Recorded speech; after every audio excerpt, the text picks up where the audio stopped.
Okay.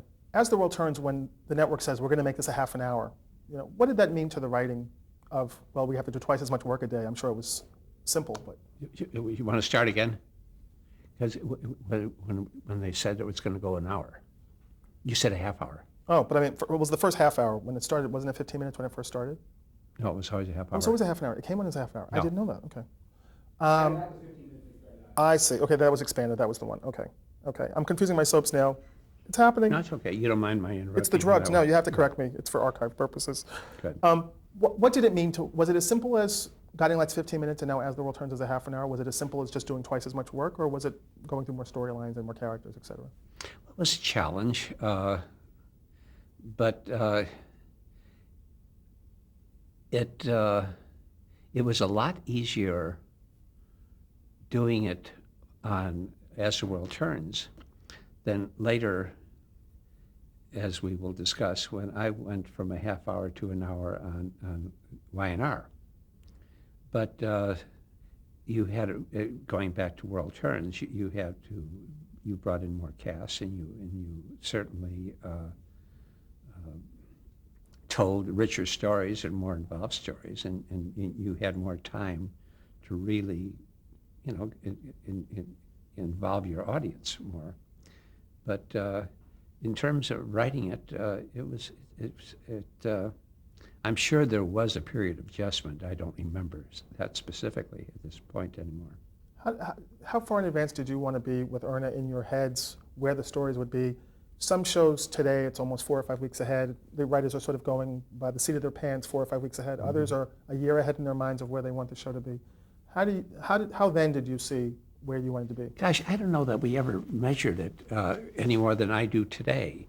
Some arcs I have today that may go for a month. Others I know that are going to go for much, much longer than that.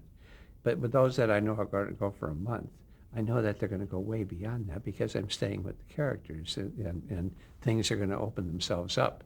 It's a big challenge and very often a mistake by committing yourself too far in advance. And because so often when you commit yourself, you're closing out opportunity. You're going along a course that had many byroads in there that were a heck of a lot better than the course you're going to take. And that's a trap for writers. Now, with World Turns, was it Erna sort of mastering the major plots, you sort of helping with breakdowns? There were dialogue people, or did you Erna sort of... and I did everything together. The two of you did everything? Everything, yes. Not quite everything, but we did a lot together. Well, I mean... In terms of the scripts. Yes, right, in terms of the scripts. Okay. But I don't want any more rumors to get started on that one. Because there are always people who wondered. Okay? Really? Well, we traveled together. I traveled on the train with her. She had a suite at the Drake Hotel, and she and Rose had their bedroom. I had my bedroom, and there was a living room in between. And I never heard anyone say it, but I could feel what a lot of people were thinking. So that's how he's got his job. Okay. Never. Well, you were a married man. She was a single woman, but, Yes. Do you remember a lot about the show then, who directed it and other people who collaborated in terms of, were there consultants brought in at any time with writing, or was Never. it? Never. No. Is this where Ted Corday came in directing, or did he come in later with another role? No, Teddy was one of the creators of the show. Okay. Erna was really, I think, the primary creator. But certainly Teddy and Agnes were because Agnes also was one of the creators of the show, and Erna was almost always the dominant force, but they did something. They did something very precedent-setting. It was something. It was the first half-hour serial, and because it was the first half-hour serial, one of the agencies, Benton Bowles, decided, well, you're never going to prove anything by 1 half hour, that it can work. So they came up with another show, and Night, something of night, Edge of Night was the name of it. And that was more of a cop show, an investigator show. And they were going to see, because they felt, well, that's how you really test what's going to work better in daytime. Well, we all know what worked a heck of a lot better in daytime, although Edge of Night lasted for many, many years. But as the world turns, still going. What was the day with Erna like? Did you arrive at 9 every day? Was it 8 in the morning every day?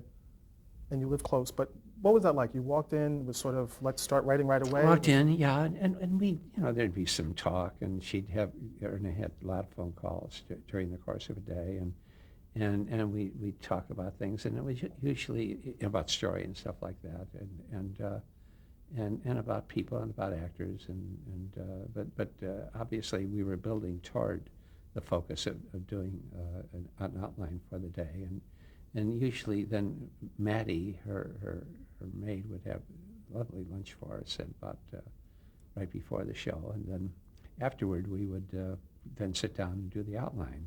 Sometimes we wouldn't finish the outline till 5. Sometimes we'd finish it at 2 or 3. In any event, I'd walk home, and then develop it.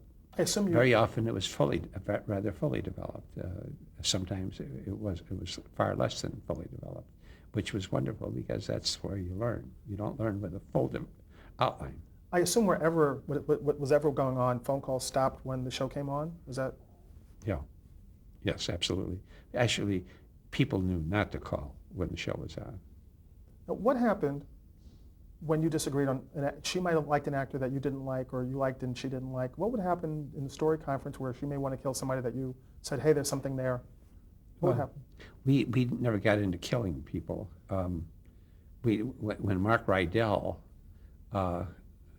was on the show, we came to a time when we knew, this is an interesting story, really. Mark Rydell, as you know, became a very prominent director, but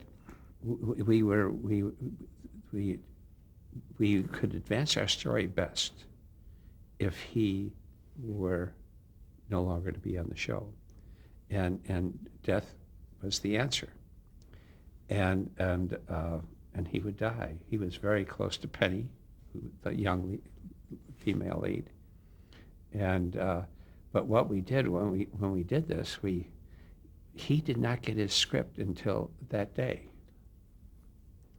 and they made excuses for it, and because they were afraid he wouldn't show up for it, and of course there was a little, well, it's inconsistent because even if he was there, sooner or later he had to read it before he went on, and if he didn't want to do it, he could walk out if it were 2 minutes before the scene would play. But in any event, he was a good sport about it. But he was killed in that automobile accident. No one knew that. And America went crazy from what I can... Yes, absolutely. You killed America's Absolutely. favorite soap actor. Yeah. And it was the biggest break of his life because he became a fabulous director, which he is to this day. So he owes you from basically killing him. He wouldn't know my name if he heard it, not after all these years. I don't know. But certainly I'm glad for him and I'm glad for us because it opened up a whole new, you don't kill off people very often. I don't. A lot of shows do. I don't. But when you do, it better open the door to a lot of story. No, and I think when you did it then, you caught America by surprise because he was, the young, charming, Sure. handsome lead. Mm-hmm. And you didn't do that then to the young, charming, handsome lead. That's right. Was that a decision that the sponsor said, oh, sure, go ahead, kill your most popular actor? Well, we didn't put it in those terms. We knew, I don't remember all the chemistry that was going on at that time, whether there were problems, whether the actor really was getting restless in the part, wanting to go west. And I don't remember all the details of it. All I know is that we were very cautious about how we handled that because we needed that last final show. Although, worst come to worst, we could have done without it, I suppose. Of course. Just played off stage. Any regrets even when you were writing the show then? Did you think, making those kind of decisions, you've always been the person who stuck by his decisions and stuck by them and made his decisions. But even then, as you're watching the show air that day, where Jeff is being killed, did you think we're killing Jeff? Well, I think by that time I accepted it. I think so. I don't remember specifically anymore. It's been so long ago. Mm-hmm. Now, you talked before about the one experience in prime time, but you wanted to come back because you like daytime so much. Oh, absolutely. Because you can tell richer stories. You can pace your stories, and you're able to build a loyal audience much better in daytime than you are in nighttime. Any thoughts even now of maybe I should have stuck out prime time a little bit, Never. tried it again? Or? Never. I am so happy doing what I'm doing. Let me ask you to then the transition to another world and what that was like. Actually putting something to paper that you've created characters and stuff like that. How was that different than the difference of walking in and sort of writing for people who'd already been on the air and established, creating, helping cast? What was that like? Well, that was a very exciting step in my life because it was a whole new level of learning and of casting. I'd been part of casting before then, but this is now a whole new show. Now, mind you, by the time this show was ready to go on the air, we had a lot of it cast already from people that we had worked with and that we knew and we knew would fit these roles. But there were a number of parts though that we had to audition for, and I think we spent the better part of a week there, going through people, and it's a very imposing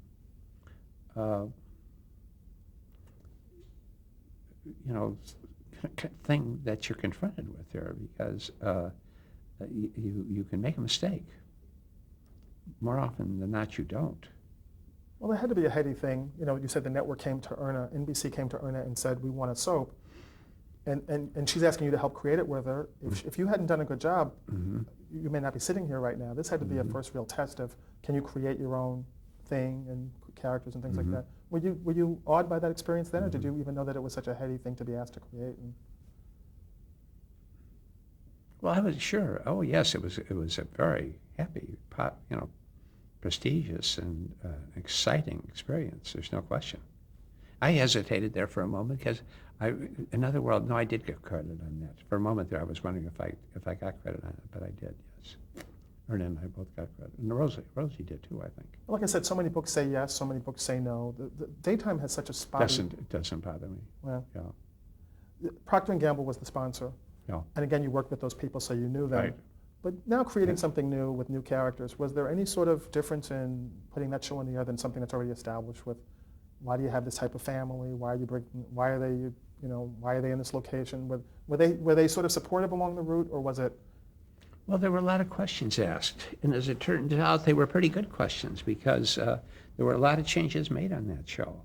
Erna and I left that show after about 14 months, I think, because frankly, it was more of a load than we'd anticipated. And not only that,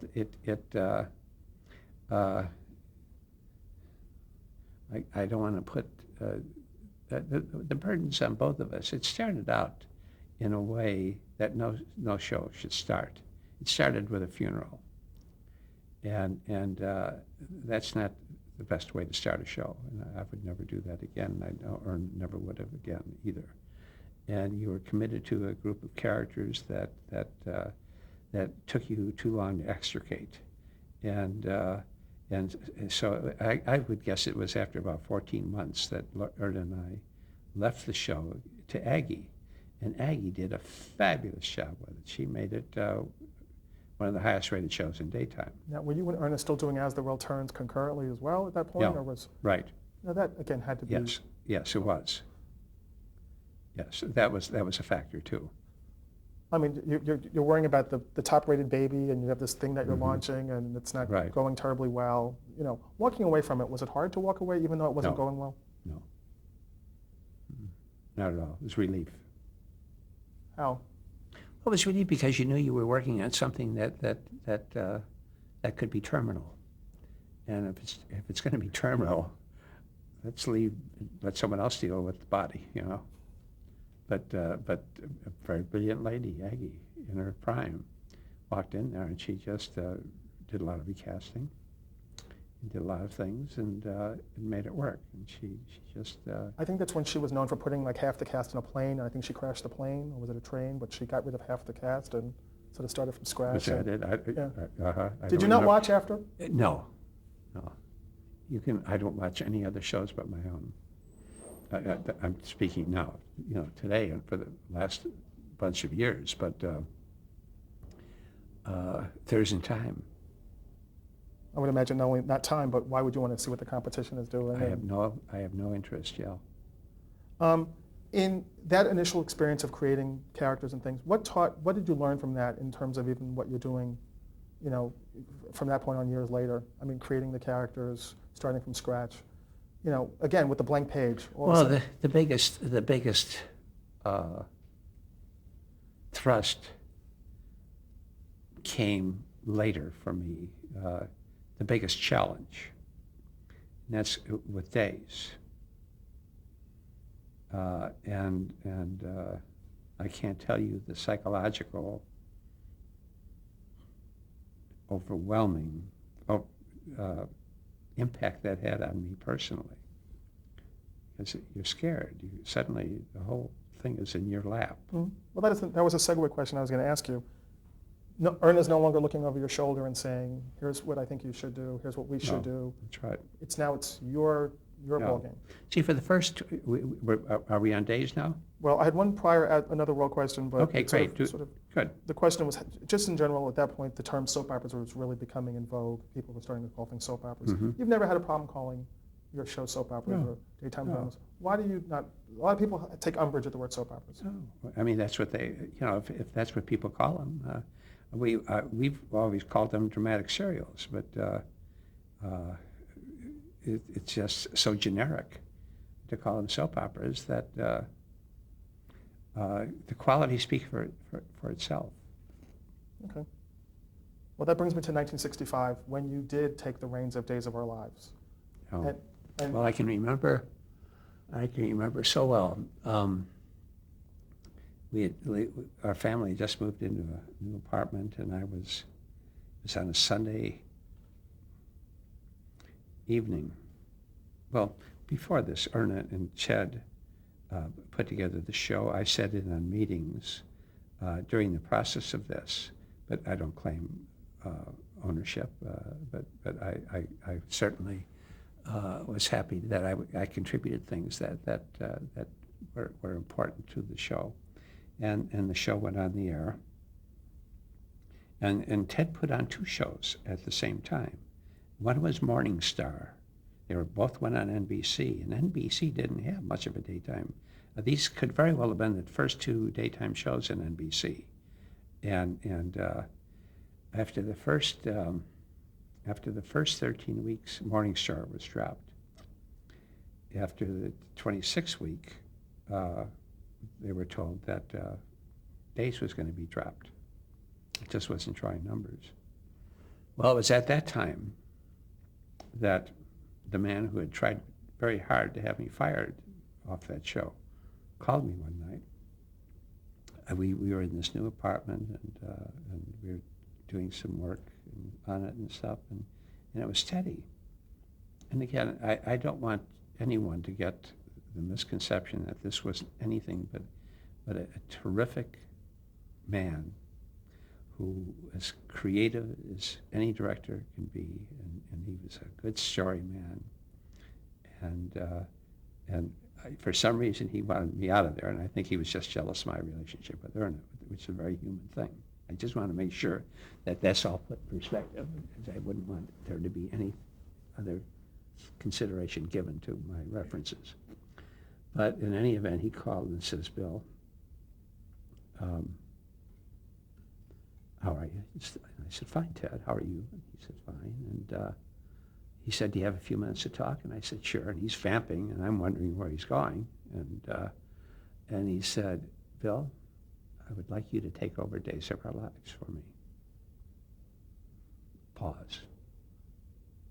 "You want me to take over the show?" He says, "Yes." And he said, "The show is not doing too well. It needs young blood. And would you do it? Well, this was a moment of truth. I mean, this was, did I want to take that responsibility? Was I ready for that responsibility? I said, Ted, let me think about it tonight, and I'll get back to you tomorrow. So we hung up, and I told Lee, and it was nervous time. It is a moment of truth. I mean, you've got it, but do you have it? This is how you prove it. But you got something pretty good going for you now. Now, you do know that Erna owned part of the show as well. So I called Erna and told her that Ted had called, and she said, I knew he was going to. And she said, but I expect that you'll continue working with Guiding a Light, and which threw me a little bit. And so, in any event, we ended the phone call. And the more I thought about it, well, then the next morning I told Ted that I would do it. But I also knew something else, that if I was going to take this show, and it needed work, it needed revamping, if I were going to do this, then I don't have time for Guiding Light. This is a job, two jobs in itself. And so I told Teddy I would do it, and I told him what I was going to tell Erna. And so, but Teddy was very grateful, and I learned, it was only some weeks later, that Ted was he was dying. I didn't know that. No one had told me. No one had knew except his family. And his wife later told me, though, Betty, that when he hung up, he was so glad, and I mean he was moved to tears, and he says, because the show was their livelihood, the families, and he said that Bill's going to do it, and we have the Cordays have a show. I've always found that ironic that he did in fact try to fire you at one point, but then knew enough to go, Bill's the most talented head writer, potential head writer out there. He's going to save my show, and you basically saved his show. Not basically, did. You saved his show, and I know it wasn't easy. I know the process had to be a little difficult. When you started watching and saying, "What do I have to do?" Did you think, "Oh my God, what have I done? Why'd I do this?" No, but I knew this though, that there was a lot about the show I didn't like, and I changed a number of characters. I changed producers. Brought in at least one director. I don't remember all the details of this, but when it came to actors, though, I brought in Susan Flannery, fresh from college, who's with us to this day on Bold and Beautiful, fabulous, beautiful lady. And I brought in Susan Seaforth, who was an unknown actress then, but when I saw her test, I just knew she was it. I brought in Bill Hayes. Bill Hayes was on the Show of Shows, which was a great, big, Liebman was his name, I think, but the producer. But in any event, it was a major show, an hour and a half, every Saturday night. He had, so many great, it was Sid Caesar and that whole gang. But I was always like Bill Hayes in singing, so I looked him up. I told casting to look him up, and he was in Southern Illinois, about ready to sign a contract to teach there that fall because he needed the money. And so I pulled him out of there. And then Robert Clary, who I'd seen in New Faces on Broadway, never met or anything. I said, let's see if we can find him. They found him for me, and he was right here. He lived right down the hill from me here. I didn't know it, but of course we weren't living here at that time. But in any event, and then recast some other parts, and I forgot to put in one important thing. Larry White, who was in charge of daytime, when he heard that I was taking it over for this quarter, he said, "Bill, are you out of your mind?" He said, "This show has got 13 weeks, and then it's history." And I said, I know, but let's see what we can do. Well, within 13 weeks. The show you knew had a body and had a future, and all the components were there. And within 13 weeks, you knew it was a different show. You don't necessarily know that it was going to be the hit it was, but you knew something was going to happen, and NBC relented and kept it on, and within 3 years we were #1. I have to be remiss. Did Erna take well you saying I'm leaving, or did she think, you know what, he can do She both? wasn't thrilled, but then she assumed I'd be back after 13 weeks. And by that time, I was too committed and too involved in the show. You know, you just don't create some new characters and then go, because there was too much that you had to keep bringing to the show and opening up other vistas, and it was such an exciting time for me. With everyone telling you it's not going to go more than 13 weeks, did you ever start to believe maybe with all the changes it's still not going to? Well, I just, I knew there was that very strong possibility, but I thought, what better time? And it was just fabulous. Of course, And it just got bigger and bigger and bigger. It went into the hour form, and I stayed with it for, I don't know, I had a seven. I was paid $1,600 a week, and I had to pay for my writers. And you can see I didn't make much money off of that show. And then a couple of years later, I added 2 years so that I'd get another, I don't know, $400 or something. And but then I was stuck for 9 years, and it was. But then. I don't want to get ahead of you. Well, was the network supportive along the way? Because you come in, you know, God, he's not been Which a head writer network? before. NBC. He's not been a head NBC writer was before. ecstatic.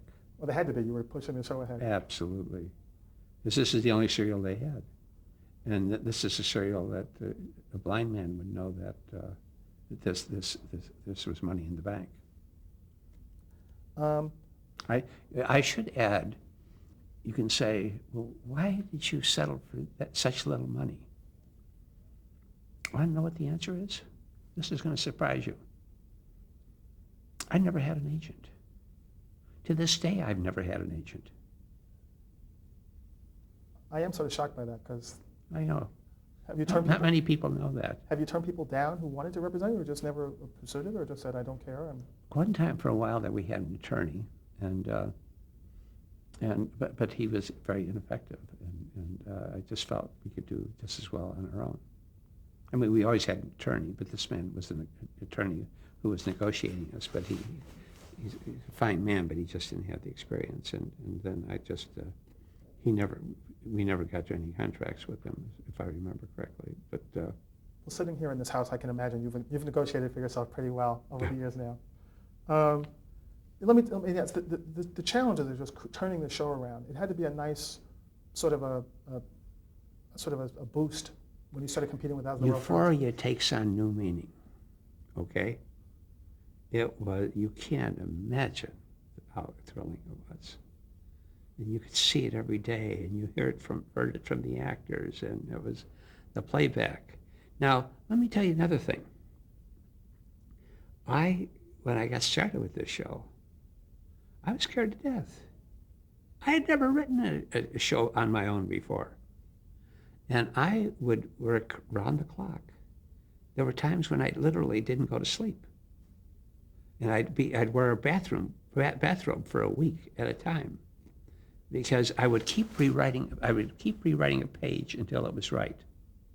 And then at the last time, if it felt right, I didn't even read it again. But sometimes I went over a page 10 times. And you had to be a fun, host in a bathrobe all week with friends and things. And did you leave? well, it was only the kids, and the housekeeper and stuff. And but this was it. I pretty well locked myself in the office. Kids were always able to come into my office, so there was never. But it was a scary time. Okay, hold that thought. We're about to run out of tape.